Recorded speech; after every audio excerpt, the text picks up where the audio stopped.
Thank you, listeners. So, the Public Accounts Committee of Parliament met again earlier this week in a much better session than the one last week. Man, some kites fly.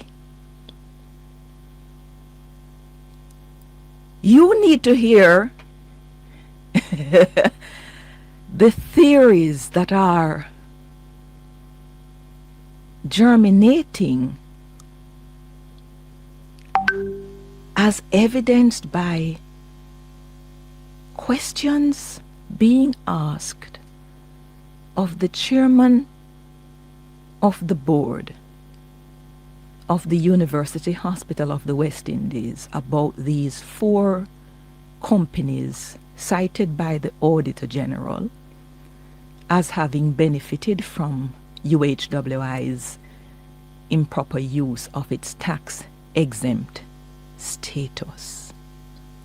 Let us begin listening to, I believe this may be Member Chris Brown. Companies because of the process. Are you aware of that, or do we need to have a previous CEO who may help us with that understanding? Yes, you would have to speak to someone from that time as to what may have happened outside of the normal procurement procedure. The Bastion.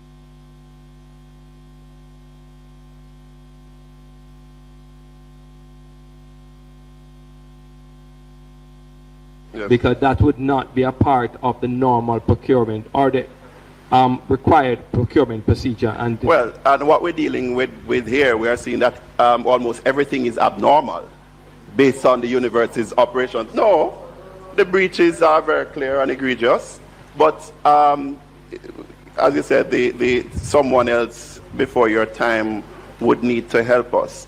And if an anomaly were to emerge during that process, if it is that routinely all the goods that come in, once they reach the port, the custom brokers, and they are in the name of the University Hospital of the West Indies, the custom broker then incorporates that under the umbrella of the university's tax exemption status. If an anomaly were to emerge or the custom broker points out that these are not ours, who approves the process continuing? All importation member has to be approved. It's not the broker just see the name, the hospital, and clear. So somebody will have to approve it. The authorizing bodies within the hospital would have to provide certain tax, certain customs document signed, certain custom document for the item to be cleared. Okay. Thank you. So you can't really speak to the established way of work prior to your time? It is the way that should take place, is that all, because there are certain custom forms that must be signed by an authorized person within the entity, and it's not as a carte blanche.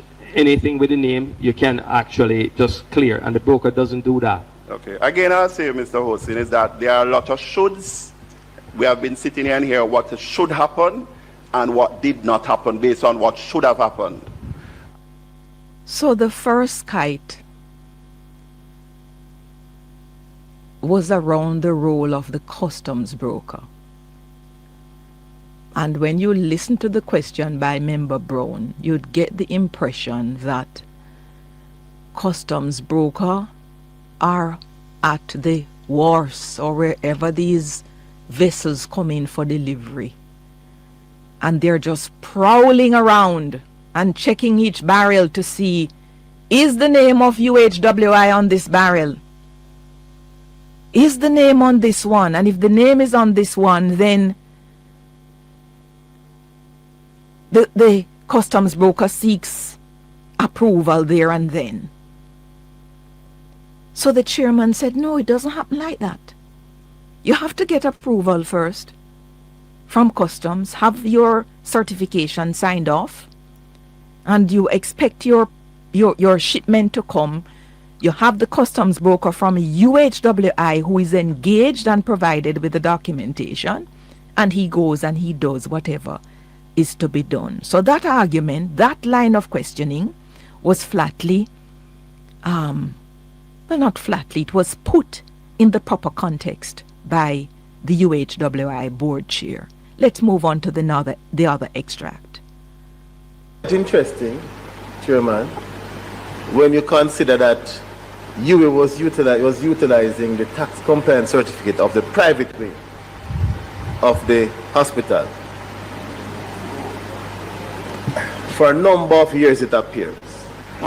In fact, many of the items that were brought in using the tax exemption status were resold to UA. And I'm now wondering, and I don't know if I can get some clarity, whether or not it was the absence of that tax compliance certificate, right? And the fact that you couldn't get it in through UA's TCC, the private wing's TCC, that you had to go this route. And it just shows how dangerous it is when you have entities in Jamaica, you have a lot of private persons who now are dragged before the court because them who are a little bit of tax compared to UA. And we're sitting here talking about $40 billion in taxes as if it is nothing. So was it the absence of this tax compliance certificate? No. Remember, don't do that. Answer question. Have respect, man. Don't do that. Answer question. That, and it's a very important question.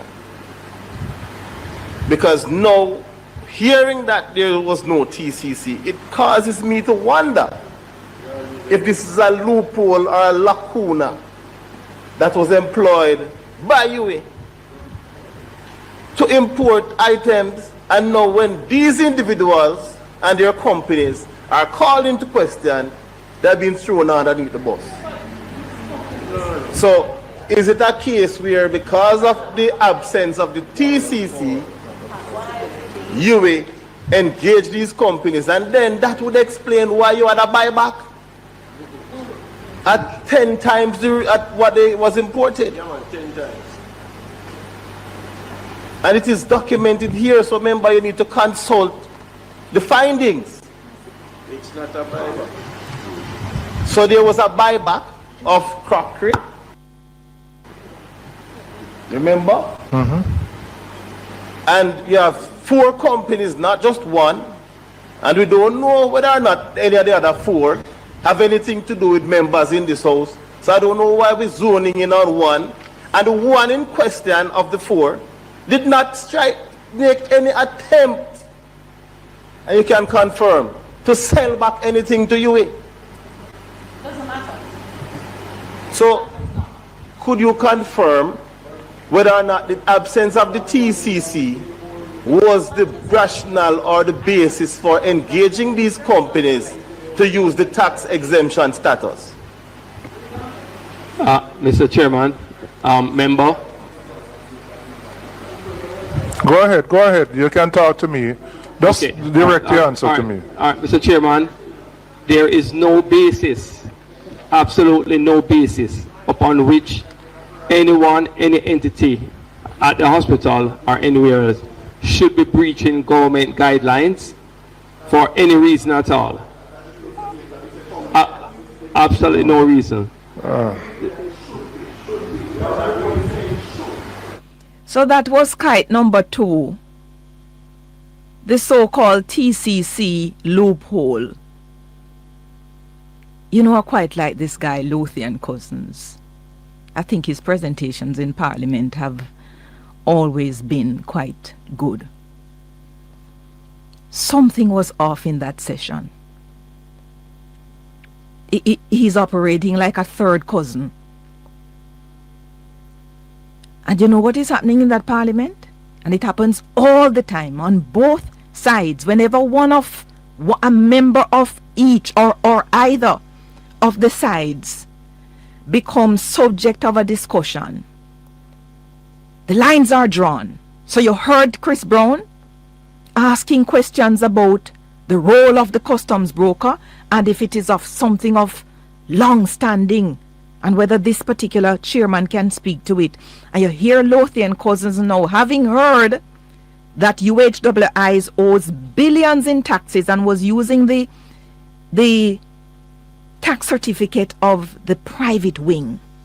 He wanted to find out if that is the reason a third party company could have been engaged by UHWI to bring in items. The chairman shut it down. But something else happened in that committee, because last week on this program, at least one member of the opposition PNP told me that from his understanding, UHWI has an MOU with JACDEN. Member Kerencia Morrison, who had brilliantly crisp questions in the sitting. These are the questions she asked of the chairman of the board. Could you kindly establish the nature of the relationship between UWI and JACDEN that would cause JACDEN to benefit from this waiver, and is this the first instance? That's the first part of the question. The nature of the relationship between UWI contractual relationship is one where JACDEN provides us with porters, janitorial services, and really at the hospital. What was your next? Was there another question? Is this the first instance?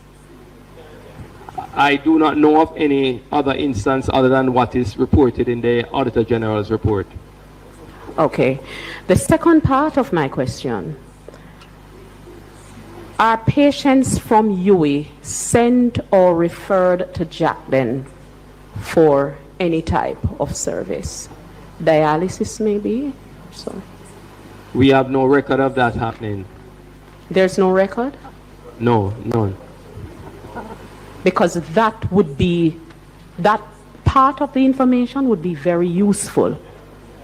If there are patients from UWI, the University Hospital of the West Indies, whom, for whatever reason, are sent to JACDEN for particular services. I'm trying to establish a history, a pattern, a relationship between the hospital and JACDEN. We are not aware of that. To establish maybe the reason JACDEN or someone saw it fit, or the hospital saw it fit, to allow JACDEN to benefit from this provision. Thank you, Chair. That's my question. Mr. Hosing, you can answer that, or you... I am not aware of any such arrangement or agreement, and I have not seen any documentation to speak to anything of that nature. Could you ask, in your capacity as the CEO of Customs, since they have done one report, could you ask them for a timeline as to when they intend to do the reports on the other three entities that were cited in the Auditor General's report? I can ask, Mr. Chair, but they have already told me that this is an ongoing investigation and assessment, and that they will be coming back to me in a timely manner. That's what they have told me when I spoke to them about that. Okay. Member Brown? Just finally, in terms of what Member Morrison had said. Members, please. Yeah. Well, Member Morrison, I just want to ask one additional question around her questions. Is there any MOU which would have predated you, may not be signed, that the legal department of the University of the Hospital of the West Indies could have had in its possession between, that they were reviewing between themselves and JACDEN? My legal officer is right behind me, and he has just reconfirmed, because he has told me before, there is no such agreement that he is aware of, and no one else in the hospital in the senior management is aware of any such agreement. When I leave here, remind me to stop at the supermarket. I need to get some Hosen sauce. I like this man, Eric Hosen. I don't know if his name is spelled like the sauce, but it sounds like it. He's the acting CEO. Put them in a them place, Mr. Hosen. No more kites to be flown in the parliament. Fascinating session. And today I will have the pleasure of getting into one of the other companies named by the Auditor General in her report as having benefited from the misuse of the tax exemption status by the UHWI. Keep watching this, listeners. It's very open, no conclusions yet.